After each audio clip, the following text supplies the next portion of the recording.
Hello and welcome back to the Bodyful Minds Podcast. I'm really glad you're here, especially with Christmas around the corner. And if you're listening to this later in the year, know this episode will still be just as relevant then as it is now. Because today I want to talk about something I'm willing to bet most of you haven't really done before, or not properly at least. And that is planning for yourself. Most of us plan all the time. We plan for work, projects, deadlines, goals, performance reviews. We plan for the family, kids' activities, doctor's appointments, school calendars, and so much more. We also plan vacations, sometimes months, sometimes a year in advance.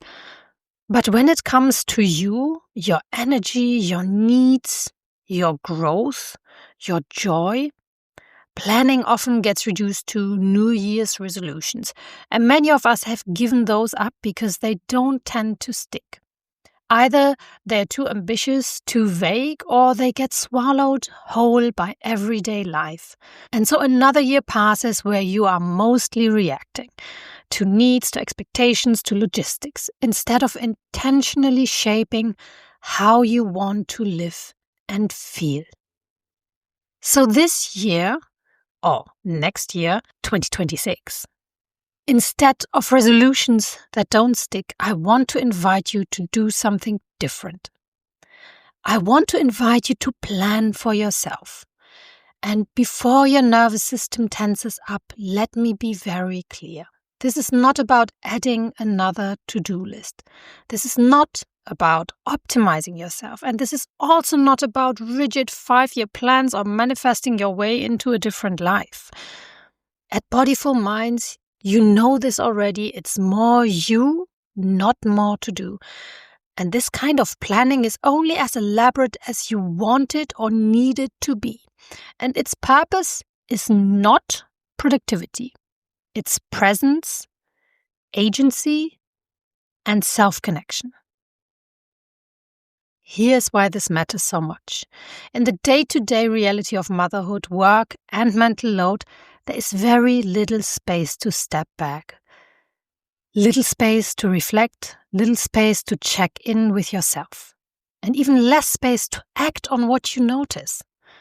So, unless something is intentionally made visible and expected, it usually gets pushed aside. But when you gently schedule space for yourself, with flexibility, yes, your nervous system starts to register, this matters, I matter, and that makes follow-through far more likely.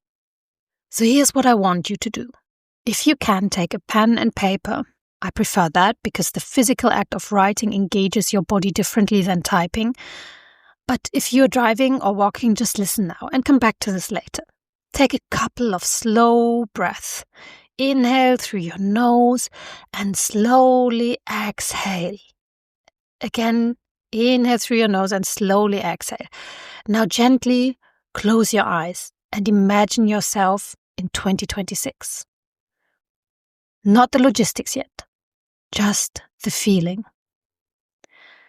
Ask yourself, how do I want to feel in my life, in my body, in my work, in my relationships? What are you hoping for? There can be small milestones, and I really want you to allow at least one wild dream to be here too. Notice what comes up in your body as you imagine this future self. Do you feel lighter, more grounded, more confident, more at ease? Open your eyes and write down whatever came up. You don't need full sentences, just capture it while it's alive. Now, if that vision gave you a little tingly feeling, beautiful. And if part of you also felt overwhelmed, doubtful, or even slightly nauseous at the thought, that's okay too. Those reactions don't mean the vision is wrong. They usually mean it matters to you. A vision alone won't magically come to life, but it can become a compass. So let's ground it. Look at what you wrote and ask yourself, what here feels non-negotiable for me? What would it look like to break this down into very small steps? How much time would I realistically need? Not ideally, but realistically. And if weekly or monthly feels too much, what could a gentler rhythm look like? Ask yourself, how could this work, even imperfectly? Write down everything that comes to mind. There are no wrong answers here. Now, realistically, your kids will be part of this vision, and maybe a partner or an ex-partner too. So some important questions to explore as well are, where does my partner come into play? What vision do they have for the year ahead, if any? Where do our visions align and where don't they? How can we support each other, even if our goals look different? How does my vision affect my children? And where am I willing to pivot? This isn't about choosing yourself instead of your family. It's about choosing yourself within your family. And invariably, motherhood will throw curveballs.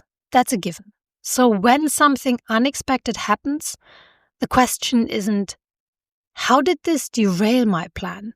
But rather, how can this still work? What does this add, even if I can't see it yet? What needs adjusting, not abandoning?